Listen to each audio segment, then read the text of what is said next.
ವೀಕ್ಷಕರೇ, ನಮ್ಮ ಚಳ್ಳಕೆರೆ ಟಿವಿಗೆ ಸ್ವಾಗತ. ಇಂದಿನ ಪ್ರಮುಖ ಸುದ್ದಿ. ಬೆಂಗಳೂರು ವಿಭಾಗದ 57 ತಾಲೂಕುಗಳ ಪೈಕಿ 36 ತಾಲೂಕುಗಳಲ್ಲಿ ಬರ ಪರಿಸ್ಥಿತಿ ತಲೆದೂರಿದ್ದು 5 ತಾಲೂಕುಗಳಲ್ಲಿ ತೀವ್ರ ಮಳೆ ಕೊರತೆ ಎದುರಾಗಿದೆ ಎಂದು ಅಧಿಕಾರಿಗಳು ತಿಳಿಸಿದ್ದಾರೆ. ಜುಲೈ ಅಂತ್ಯದ ವೇಳೆಗೆ ರಾಜ್ಯದಾದ್ಯಂತ ಶೇಕಡಾ 42ಕ್ಕೂ ಹೆಚ್ಚು ಮಳೆ ಕೊರತೆ ದಾಖಲಾಗಿದ್ದು ಕೃಷಿ ಚಟುವಟಿಕೆಗಳು ಕುಂಠಿತಗೊಂಡಿವೆ ಎಂದು ಉಪಮುಖ್ಯಮಂತ್ರಿ ಡಾ. ಜಿ. ಪರಮೇಶ್ವರ್ ಹೇಳಿದ್ದಾರೆ. ಬೆಂಗಳೂರು ವಿಭಾಗದ 9 ಜಿಲ್ಲೆಗಳಲ್ಲಿ ವಾಡಿಕೆ 223 ಮಿಲಿಮೀಟರ್ ಮಳೆಗೆ ಬದಲಾಗಿ 141 ಮಿಲಿಮೀಟರ್ ಮಳೆಯಾಗಿದ್ದು ಶೇಕಡಾ 37ರಷ್ಟು ಕೊರತೆ ಕಂಡುಬಂದಿದೆ. ವಿಭಾಗದಲ್ಲಿ 13.73 ಲಕ್ಷ ಹೆಕ್ಟೇರ್ ಬಿತ್ತನೆ ಗುರಿಗೆ ಕೇವಲ 1.74 ಲಕ್ಷ ಹೆಕ್ಟೇರ್ ಅಂದರೆ ಶೇಕಡಾ 13ರಷ್ಟು ಮಾತ್ರ ಬಿತ್ತನೆಯಾಗಿದೆ. ಚಿತ್ರದುರ್ಗ ಜಿಲ್ಲೆಯಲ್ಲಿ ಶೇಕಡಾ 3ರಿಂದ 12ರಷ್ಟು ಮಾತ್ರ ಬಿತ್ತನೆಯಾಗಿದ್ದು ಮಳೆ ಕೈಕೊಟ್ಟಿರುವುದರಿಂದ ರೈತರು ಸಂಕಷ್ಟಕ್ಕೆ ಸಿಲುಕಿದ್ದಾರೆ. ಬರ ಘೋಷಣೆಯ ನಿಯಮಗಳಲ್ಲಿ ಬದಲಾವಣೆ ತರಬೇಕು ಹಾಗೂ ಬರ ಪರಿಸ್ಥಿತಿಯನ್ನ ರಾಷ್ಟ್ರೀಯ ವಿಪತ್ತು ಎಂದು ಘೋಷಿಸುವಂತೆ ಪ್ರಧಾನಮಂತ್ರಿಗೆ ಪತ್ರ ಬರೆಯಲಾಗಿದೆ ಎಂದು ಪರಮೇಶ್ವರ್ ತಿಳಿಸಿದ್ದಾರೆ. ಇದೇ ವೇಳೆ ಹಿರಿಯೂರು ತಾಲೂಕಿನ ಸೂರ್ಯಕಾಂತಿ ಹೊಲಕ್ಕೆ ಭೇಟಿ ನೀಡಿದ ಮುಖ್ಯಮಂತ್ರಿ ಡಿಕೆ ಶಿವಕುಮಾರ್ ಬರ ಪರಿಸ್ಥಿತಿ ಕುರಿತು ಪರಿಶೀಲನೆ ನಡೆಸಿದ್ದಾರೆ. ಒಂದು ಸಭೆಯನ್ನು ನಡೆಸಲಿಕ್ಕೆ ಇಲ್ಲಿಗೆ ಬಂದಿದ್ದೇವೆ. ಸಾಮಾನ್ಯವಾಗಿ ಎಲ್ಲ ಬೆಂಗಳೂರಿನಲ್ಲೇ ಬೆಂಗಳೂರು ವಿಭಾಗದ ಸಭೆ ನಡೀತಾ ಇತ್ತು. ನಾನು ಬೆಂಗಳೂರು ಮಾಡೋದು ಬೇಡ, ಈಗಾಗಲೇ ಅಧಿಕಾರಿಗಳ ಹತ್ರ ಕರೆದು ಜಿಲ್ಲಾಧಿಕಾರಿಗಳ ಹತ್ರ ಕರೆದು ಚರ್ಚೆ ಮಾಡಿದ್ದೇನೆ.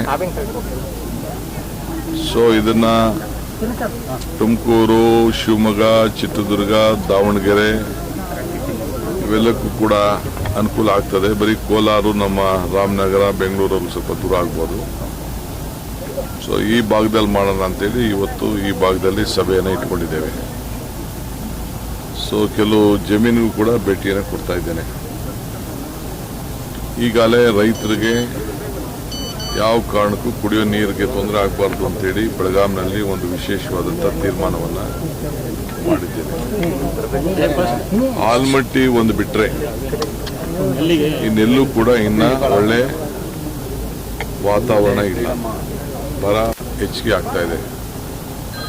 ಈ ಭಾಗದಲ್ಲೂ ಕೂಡ ಬಹಳ ಬರ ಇನ್ನ ನಮಗೆ ಕಾಣ್ತಾ ಇದೆ. ಸೊ ಅದಕ್ಕೆ ಏನು ಮಾಡಬೇಕು ಮುಂಜಾಗ್ರತವಾಗಿ ಅಂತೇಳಿ ಚರ್ಚೆ ಮಾಡಲಿಕ್ಕೆ ಇವತ್ತೆಲ್ಲ ನಮ್ಮ ಜನಪ್ರತಿನಿಧಿಗಳು ಕೂಡ ನಾವೆಲ್ಲ ಆಹ್ವಾನವನ್ನು ಕೊಟ್ಟಿದ್ದೇನೆ. ಅಧಿಕಾರಿಗಳು ಕೂಡ ಮಾಹಿತಿಗಳನ್ನೆಲ್ಲ ಪಡ್ಕೊಂಡಿದ್ದಾರೆ. ಚರ್ಚೆ ಮಾಡಿಬಿಟ್ಟು ನಿಮ್ಮ ಹತ್ರ ಏನು ವಿಚಾರ ತಿಳಿಸ್ಬೇಕು ಅಂತೇಳಿ ತಿಳಿಸ್ತೇನೆ. ನಾಳೆ ಇಲ್ಲಿ ಸುಧಾಕರ್ ಅವರ ನುಡಿ ನಮನ ಕಾರ್ಯಕ್ರಮ ಕೂಡ ನಾನು ಇಟ್ಕೊಂಡಿದ್ದೇನೆ. ನಾಳೆ ಕೂಡ ನಾನು ಇಲ್ಲಿಗೆ ಬರ್ತೇನೆ. ಇವತ್ತು ಈ ಕಾರ್ಯಕ್ರಮವನ್ನು ಸರ್, ಖಾಸಗಿ ಶಾಲೆಗಳು ತಗೋಬೇಕು ಅಂತ ಹೇಳ್ತಾ ಇದ್ರಲ್ಲ, ಸರ್ಕಾರಿ ಶಾಲೆಗಳನ್ನ ಸರ್ಕಾರ ಮಾಡುವಂತ ಕೆಲಸನ ಖಾಸಗಿ ಶಾಲೆಗಳು ಯಾಕೆ ಮಾಡಬೇಕು, ಮತ್ತೆ ಅದ್ರ ಹೊಣೆ ವಿದ್ಯಾರ್ಥಿಗಳ ಮೇಲೆ ಹೆಚ್ಚಾಗುತ್ತೆ ಅಂತ ಖಾಸಗಿ ಶಾಲಾ ಸಂಸ್ಥೆ ಹೇಳ್ತಾರೆ. ನನ್ನ ಹತ್ರ ಹೇಳಿ ಅವರು, ಖಾಸಗಿ ಶಾಲೆಯವರು ನನ್ನ ಹತ್ರ ಹೇಳಿ, ನಾನು ಆಮೇಲೆ ಮಾತಾಡ್ತೀನಿ. ಅದು ನನಗೂ ಅವ್ರಿಗೂ ಇರೋಂಥ ಒಂದು ಒಪ್ಪಂದ. ಖಾಸಗಿ ಅಂದರೆ ಎಲ್ಲ ಶಾಲೆಗೂ ಅಲ್ಲ, ಅದೊಂದು ಲಿಮಿಟೇಷನ್ ಇದೆ. ಕೆಲವು ಒಳ್ಳೊಳ್ಳೆ ಶಾಲೆಗಳು ಹಳ್ಳಿ ಗ್ರಾಮೀಣ ಪ್ರದೇಶದ ಶಾಲೆಗಳಿಗೆ ಅವ್ರ ಮಟ್ಟಕ್ಕೆ ತೆಗೆದುಕೊಂಡು ಹೋಗ್ಬೇಕು.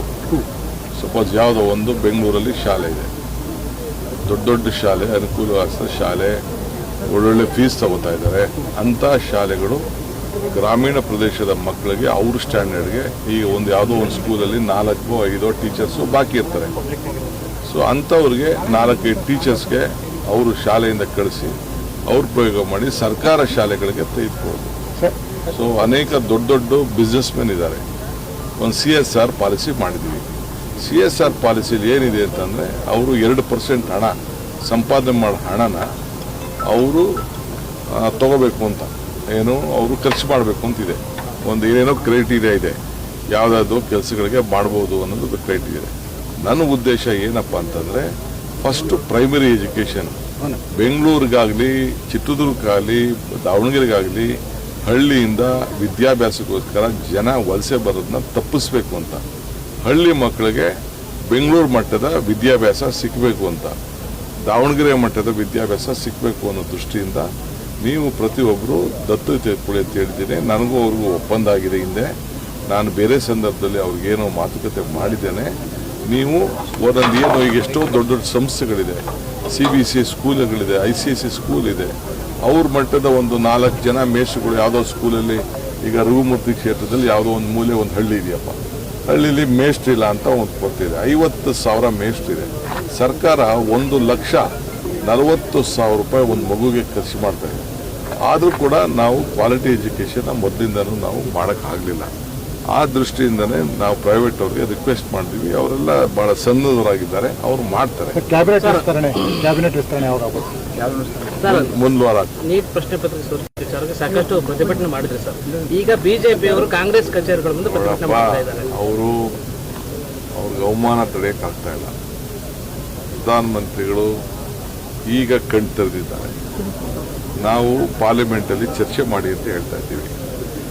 ಕೇಸ್ನ ವಾಪಸ್ ಕೊಡಿ ಅಂತ ಹೇಳಿದವ್ರು ನಾವು, ಮಂತ್ರಿಗಳು ರಾಜೀನಾಮೆ ಕೊಡಬೇಕು ಅಂತ ಹೇಳಿದವ್ರು ನಾವು. ಅದಕ್ಕೆ ನಾವು ಬದ್ಧರಿದ್ದೇವೆ. ಇದು ಮಕ್ಕಳ ಭವಿಷ್ಯ. ಇದು ಈಗ BJPಯವ್ರಿಗೆ ಪಾಪ ಅವ್ರ ಕೈಲಿ ತಡ್ಕೊಳಕ್ಕಾಗ್ತಾ ಇಲ್ಲ. ಮಕ್ಕಳಿಗೆ ಏಟು ಹೊಡೆದು ಬಿಟ್ರಲ್ಲ, ಆ ಇಡೀ ದೇಶದ ಮಕ್ಕಳು ದಂಗೆ ಎದ್ಬಿಟ್ಟಿದ್ದಾರೆ. ಅದನ್ನು ಅವ್ರ ಕೈಲಿ ನೋಡೋಕ್ಕಾಗ್ತಾ ಇಲ್ಲ. ಸೊ ಅದಕ್ಕೆ ಇವತ್ತು ಪ್ರಜಾಪ್ರಭು ವ್ಯವಸ್ಥೆ, ಈಗ ನನ್ನ ಮೇಲೆ ಎಷ್ಟೋ ಜನ ಪ್ರತಿಭಟನೆಗಳು ನಡೀತದೆ, ನಾನು ಬೇಡ ಅನ್ನೋಕ್ಕಾಗ್ತದ? ನೀವು ಮಾಧ್ಯಮದವರು ಪ್ರತಿಭಟನೆಗಳು ಮಾಡ್ತಾ ಇರ್ತೀರಿ, ನಿಮ್ಮನ್ನು ಬೇಡ ಅನ್ನೋಕ್ಕಾಗ್ತದ? ಇದು ಪ್ರಜಾಪ್ರಭುತ್ವದ ವ್ಯವಸ್ಥೆ. ಅದರಿಂದ BJPಯವ್ರಿಗೆ ಪಾಪ ಇನ್ನೇನು ಮಾಡ್ತಾರವರು, ರಾಜೀನಾಮೆ ಕೊಡ್ಸೋಕ್ಕಾಗ್ತಾ ಇಲ್ಲ. ನೀಟ್ ಪರೀಕ್ಷೆಗೆ ಮೊನ್ನೆ ಇದು KPSC ಯಾರು ಮಾಡಿದ್ರು? ಅವನ ಅಧ್ಯಕ್ಷನ ನಾವು ಮಾಡಿದ್ವಾ? ಅವರೇ ಮಾಡಿದ್ರು, ಅವರೇ ತಗೊಳಕೊಂಡು, ಅದಕ್ಕೆ ಅವರೇ ಮುಂಚಿತವಾಗಿ ಗೊತ್ತಾಗ್ಬಿಟ್ಟು ಪತ್ರ ಬರೆದು ವಜಾ ಮಾಡಬೇಕು ಅಂತ ಹೇಳಿದ್ರು. ಆಯಿತು, ಗವರ್ನರ್ ಏನೋ ನಂಗೆ ಕಳಿಸ್ಕೊಟ್ಟು ನಾನು ಅಕ್ಸೆಪ್ಟ್ ಮಾಡಿದ್ದೀನಿ. ಏನು ಬೇಕು ತನಿಖೆ ನಡೆಸ್ತೀವಿ, ಕಾನೂನು ಕ್ರಮ ಕೈಗೊಳ್ತೀವಿ. ಎಲ್ಲ ನಮ್ಮ ರೈತರೇ, ನಾನೀಗಾಗಲೇ ಹೇಳಿದ್ದೇನೆ, ಯಾರ ಮೇಲೂ ಒತ್ತಡ ಇಲ್ಲ, ಯಾರಿಗೂ ತೊಂದರೆ ಕೊಡುವಂಥ ಪ್ರಶ್ನೆ ಇಲ್ಲ. ಅವರೆಲ್ಲ ನಮ್ಮ ಜನ. ನಾವು ಅವ್ರು ಬಿಟ್ಟು ಹೋಗೋಕ್ಕಾಗಲ್ಲ, ಅವ್ರು ನಮ್ಗೆ ಬಿಟ್ಟು ಬದುಕೋಕ್ಕಾಗಲ್ಲ. ನಾವೆಲ್ಲ ಒಟ್ಟಿಗೆ ಬದುಕಬೇಕು. ತೀರ್ಮಾನ ನಾನು ಮಾಡ್ತೀನಿ ಬಿಡಿ.